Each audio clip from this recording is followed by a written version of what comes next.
Clemon beyond the গ্যালারিতে সবাইকে স্বাগত জানাচ্ছি। দেশ বিদেশে খেলাধুলার সবশেষ খবরের বিশ্লেষণ করতে হাজির হয়েছি প্রতিদিনের মতোই।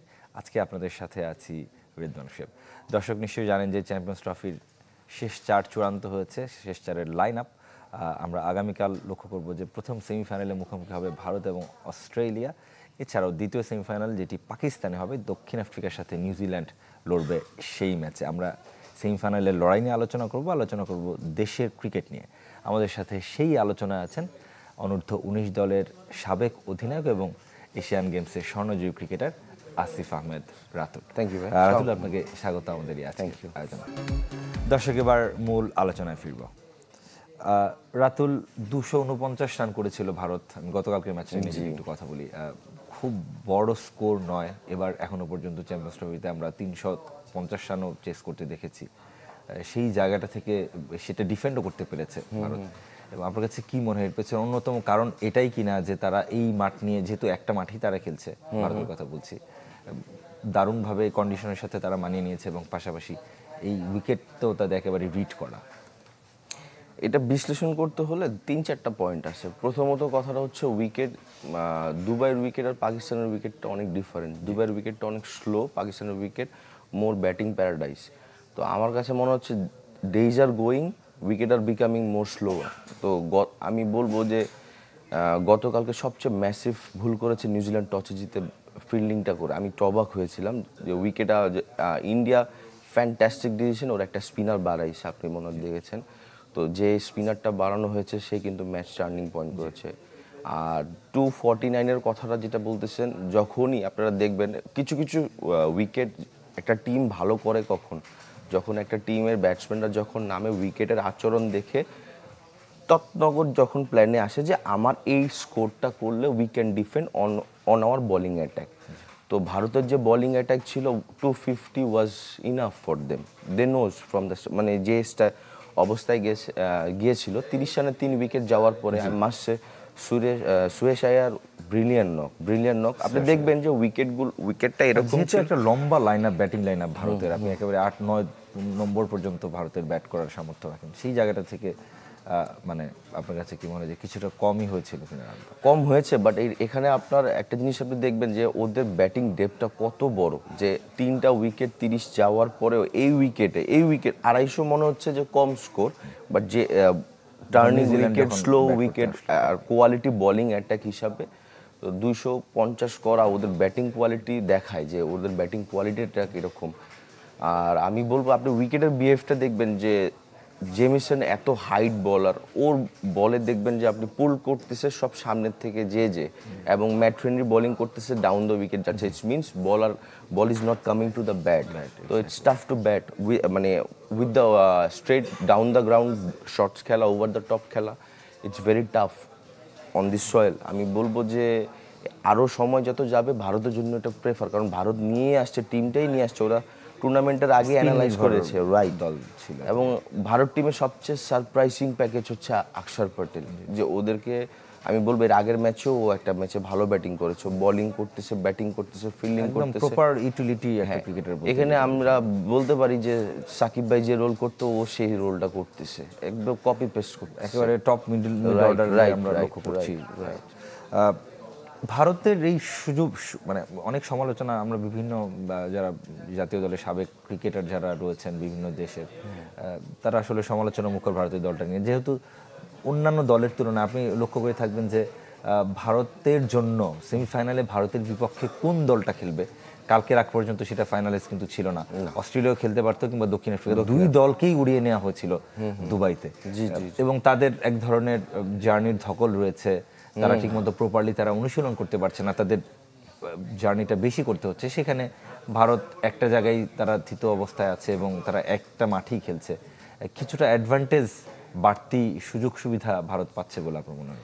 সত্য কথা বলতে এখন ওয়ার্ল্ড ক্রিকেট চালাচ্ছে ইন্ডিয়া, ওদের স্পন্সর থেকে, এটা তো আর অস্বীকার করার কিছু নাই। তা না হলে তো আসলে দুবাইতে খেলা হওয়ারই কথা ছিল। ওরা নিউজিল্যান্ডে 2 দিনে, আমি এইটা একদম স্পষ্টভাবে শুনেছি যে নিউজিল্যান্ডের ঘাসের উইকেট ছিল দেখে 2 দিনে 2.5 দিনে টেস্ট শেষ হয়ে গেছে। ওদের ব্রডকাস্ট বলছে যে এইভাবে হলে তো আমাদের লস হবে।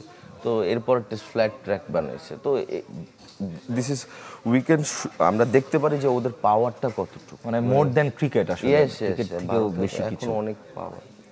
সেই জায়গাটা থেকে এটা হওয়া উচিত কিনা আলটিমেটলি? না, এটা হওয়া উচিত না।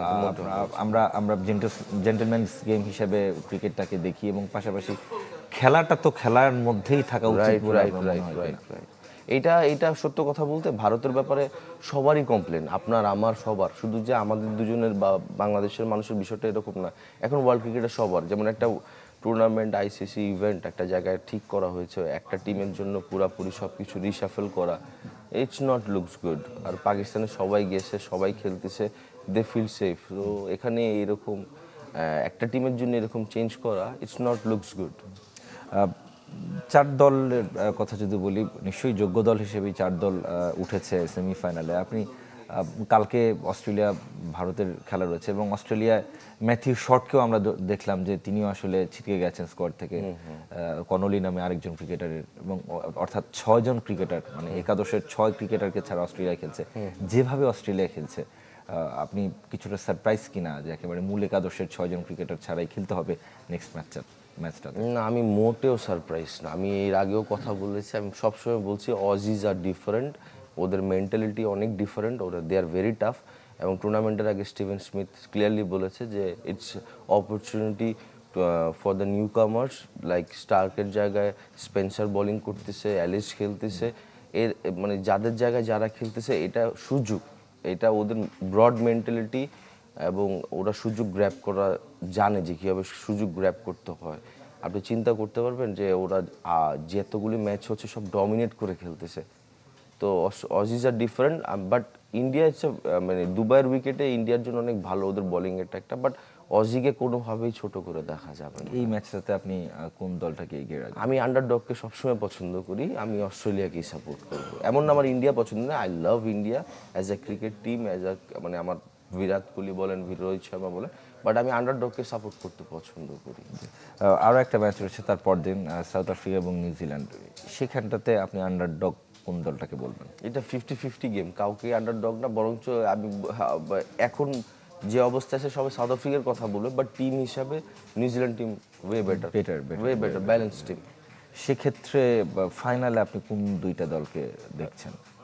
আমার কাছে মনে হয়েছে, যেটা সত্য কথা, গতকালকে ফাইনালিস্টের খেলা হয়েছে, গতকালকে যে খেলাটা হয়েছে ওটা ফাইনালিস্টের খেলা হয়েছে। আমার কাছে মনে হয় এই দুইটা দল, হ্যাঁ, ইন্ডিয়া নিউজিল্যান্ডই যাবে। এবং এই মাঠেই যদি ফাইনাল যদি হয়, আলটিমেটলি যেহেতু ভারত পাকিস্তানে যাবে না, অর্থাৎ দুবাইতে আরেকটা ম্যাচ খেলতে হবে, ফাইনালটাও দুবাইতেই হবে। বাট দুবাইয়ের উইকেটে আমার কাছে মনে হয় ইন্ডিয়াকে যদি সবচেয়ে টাফ কম্পিটিশন দিতে পারে, এবং অ্যাজ আ টিম হিসাবে, cricket is a team game, তো টিম হিসাবে যদি আপনি সারপ্রাইজ দিতে পারেন সেটা নিউজিল্যান্ড। আর নিউজিল্যান্ডটা সবসময় করে আসে, গত চ্যাম্পিয়ন্স ট্রফি থেকে শুরু করে ওয়ার্ল্ড কাপে দেখবেন। এবং নিউজিল্যান্ড টিমে না, ক্রিকেট যে টিম গেম, নিউজিল্যান্ড টিমের থেকে বড় কোনো প্লেয়ার নাই, ওদের সবাই পারফর্ম করে। যেমন আপনি দেখবেন যে গত ওয়ার্ল্ড কাপে যেটা ইন্ডিয়া হেরেছিল নিউজিল্যান্ডের সাথে, ম্যাট হেনরি কিন্তু একটা স্পেল করেছিল প্রথম 5 ওভারে 3টা উইকেট, সেম গত ম্যাচেও কিন্তু করেছে। হ্যাঁ, ওদের ফিল্ডিং দেখেন, দুইটা ওয়ার্ল্ড ক্লাস ক্যাচ ধরেছে, ফিলিপস অ্যান্ড উইলিয়ামসন, দুটো ওয়ার্ল্ড ক্লাস ক্যাচ। রাইট, কোহলিটা ওয়ার্ল্ড ক্লাস ক্যাচ, এবং উইলিয়ামসনটাও আপনি ছেড়ে দিতে পারেন না, ওর মানে বাম হাতে হচ্ছিল ওর উইক হ্যান্ডে ও ক্যাচটা নিয়েছে। তো কালকে আমি মনে করবো যে নিউজিল্যান্ড যে অ্যাপ্রোচে ব্যাটিং করেছে, অ্যাপ্রোচের কারণে অনেকটা পিছিয়ে পড়েছে, কারণ প্রত্যেকটা ব্যাটসম্যান সময় নিয়েছে। ক্রিকেটের ভাষায় আপনি যদি সময় নেন, you have to cover up. তো কাভার আপটা একটা ব্যাটসম্যান যখন কাভার আপ করার জন্য গেছে তখনই ইউ ক্যান সি আপনার মিচেল, হ্যাঁ, কেম উইলিয়ামসন তো খেলেছে, ড্যারেন মিচেল আপনার 15 বল পর ওর 1 রান আসছে, তো ওর থেকে তো এটা এক্সপেক্ট, কারণ হি প্লেস স্পিনস গুড। আর দুবাইয়ের উইকেটে আমার কাছে মনে হয় ইন্ডিয়ার জন্য সবচেয়ে অ্যাডভান্টেজ হলো ওদের প্রত্যেকটা স্পিনার অনেক জোরে বল করে। আপনি খেয়াল করে দেখবেন, অক্ষর প্যাটেল, তারপরে আপনার হচ্ছিল রবীন্দ্র জাদেজা, এবং বরুণ চক্রবর্তীর প্রত্যেকটা উইকেট দেখবেন ব্যাটসম্যান অনেক লেট ছিল, বিকজ ও অনেক জোরে বল করে। যে ইয়াংয়ের উইকেটটা আপনি দেখবেন, হি ওয়াজ ভেরি লেট, বুঝতে তো পারেই নেই, he can't pick the ball, but also he was very late. আপনি যখন ড্যারিল মিচেলের কথা বলছিলেন, আমার নাজমুল হোসেন শান্তর কথা হঠাৎ করে মনে পড়ে গেল। আজকে আবাহনীর হয়ে তিনি খেলতে দেখলাম এবং 51 বলে তিনি 20 রানে আউট হয়েছেন। ড্যারিল মিচেলের কথা বলার পর আমার আসলে মনে হলো বাংলাদেশিদের নিয়েও একটু কথা বলতে চাই আসলে। শান্তর ফর্ম মানে অফ ফর্ম কোনোভাবেই তিনি কাটিয়ে উঠতে পারছেন না, সেটা হোক ঘরোয়া লিগ হোক কিংবা বিপিএল হোক কিংবা আমরা জাতীয় দলে লক্ষ্য করলাম একজন ক্যাপ্টেন তিনি, তার কাছ থেকে এরকম একটা দীর্ঘ সময় ধরে এই ব্যাট প্যাচটা আপনি কিভাবে দেখছেন এবং সেটা থেকে আসলে উত্তরণের উপায়টা কি অ্যাজ এ ব্যাটার আপনি? আমার কাছে মনে হয় যে আমি 20টা রান করব, 20টা রান যেন টিমের এফেক্টিভ হয়। তো শান্তর বিষয়ে আমি যে কথাটা এর আগেও আমি বলেছি, আমার কাছে মনে হয় ওকে একটু সময় দেওয়া উচিত, খেলার মাঠে না। আমার মনে হয় ওকে আমাদের প্রসেসটা এরকম হওয়া উচিত যে অটো চয়েস নিয়ে জি আমাদের কিছু কিছু জায়গায় আমাদের অটো চয়েস আছে, এই জিনিসটার থেকে আমাদের বের হতে হবে ভাই। যে পারফর্ম করে নেই, পারফর্ম না করলে ডোমেস্টিক ক্রিকেটে পারফর্ম করে আবার আসবে, ঠিক আছে? এই জিনিসটার থেকে আমাদের বের হয়ে আসতে হবে যে আপনি আমি এবং এইটাও সত্য যে আমাদের দেশে আপনি যে পিক করবেন আপনার রিপ্লেস কোয়ালিটি এবং সংখ্যাও কিন্তু কম। আমাদের এত কম ক্রিকেট খেলা হয়, আমি সেদিন একটা স্ট্যাটস দেখলাম যে আফগানিস্তানের মতো দেশ আমাদের কত পরে ক্রিকেট খেলা শুরু করেছে। ওদের ওয়ান ডে টুর্নামেন্ট হয় 60টা। আপনি চ্যাম্পিয়ন্স ট্রফি খেলতে গিয়েছেন ওয়ান ডে, আপনি বিপিএল হয়েছে আগে, আপনি ডিপিএলটা করা উচিত ছিল আগে, কারণ champions trophy is a big thing. BPL তো আর চ্যাম্পিয়ন্স ট্রফির থেকে বড় কিছু না, তাই না? তো আপনার এই জিনিসটা মাথায়, আমাদের ডিপিএলটা হয় রোজার মধ্যে, গরমের মধ্যে। হ্যাঁ, এবং আমরা বেশ কয়েক বছর ধরে লক্ষ্য করছি যে এই পুরো রোজার মধ্যেই বিপিএলটা হচ্ছে। এটা কে ফিকচার করে, এটা নিয়ে অনেক কোচ আমরা অনেক কমপ্লেন করেছি এই বিষয়টা নিয়ে, বাট এটার কোনো সলিউশন আসেনি ভাইয়া। যে ডিপিএল কিন্তু অনেক বড় একটা টুর্নামেন্ট হয়, বাংলাদেশের ঘরোয়া ওয়ান ডে টুর্নামেন্ট আমরা পাই একটা, যদি অন্য টুর্নামেন্ট আমাদের আগে ন্যাশনাল লিগের বিসিএল বা অন্যান্য যে হ্যাঁ এই বছর হয়েছে, বাট এর আগে কিন্তু হয়নি ভাইয়া ওয়ান ডে। তো এটা খুবই মানে আমার কাছে মনে হয় আমরা ওয়ান ডে নিয়ে চিন্তা করলে ওয়ান ডে টুর্নামেন্ট বাড়াইতে হবে ভাইয়া। ওয়ান ডে একটা টুর্নামেন্ট নিয়ে আপনি 12টা ম্যাচ দিয়ে আপনি একটা প্লেয়ারের কাছ থেকে আপনি এক্সপেক্ট করতে পারবেন না। আফগানিস্তানের মতো দেশে যদি আমি ছোট করতেছি না, বাট ওরা এত কম সময় ক্রিকেটের মধ্যে যদি এত গুছানো হয়, ওয়াই নট আমাদের বোর্ড রিচ আছে, সব কিছু আছে, তো আমাদের কেন এই জিনিসগুলো হয়? এবং আমাদের সবচেয়ে মেন প্রবলেম হচ্ছে আমার কাছে মনে হয় যে অ্যাজ এ ক্রিকেট প্লেয়ার সবচেয়ে দুঃখ লাগে আমাদের যে আমরা যে সিস্টেমে ক্রিকেট খেলতাম, আমি যখন ক্রিকেট খেলা শুরু করেছি ওই সময় থেকে এখন চেঞ্জ আসেনি ভাইয়া, ওই একই আছে। ধরেন আগে আমরা রান করতাম 200, 190 এবং এই কথাগুলোই আসলে যারা ভারতের অনেক ক্রিকেটার, সেবাগের কথা বলতে হয় সবসময় তিনি সমালোচনা করতেন, তার কথাগুলো শুনতে হয়তো বা হার্শ লাগে, কিন্তু এগুলোই কিন্তু আলটিমেটলি আমরা বাস্তবতা দেখি যে খুব বেশি দূর অন্যান্য দলগুলো যেখানে অনেক এগিয়ে গেছে সেখানে আমাদের একেবারে স্থিতিশীল অবস্থায় আছে, আমরা খুব বেশি দূর আমরা এগোতে পারিনি। আমরা আরও আলোচনা করবো। একটা ছোট্ট বিরতির সময় হয়ে গেল ক্লেমন বিয়ন্ড দ্য গ্যালারিতে। দর্শক, ছোট্ট একটা বিরতি নিচ্ছি, কিছুক্ষণের মধ্যেই ফিরছি। দর্শক, ফিরলাম ক্লেমন বিয়ন্ড দ্য গ্যালারিতে। আমরা আলোচনা করছিলাম চ্যাম্পিয়ন্স ট্রফির শেষ চারের গতিপথ নিয়ে, পাশাপাশি দেশের ক্রিকেট নিয়েও। রাতুল, এক একটা আসর যায় কিংবা এক একটা আইসিসি ইভেন্ট যায়, অনেক ব্যর্থতার মিছিল, ব্যর্থতার গল্প যুক্ত হয় এবং পাশাপাশি ভবিষ্যৎ পরিকল্পনার বিষয়টিও বারবার আসে যে একটা প্ল্যান নিয়ে এগোতে হবে।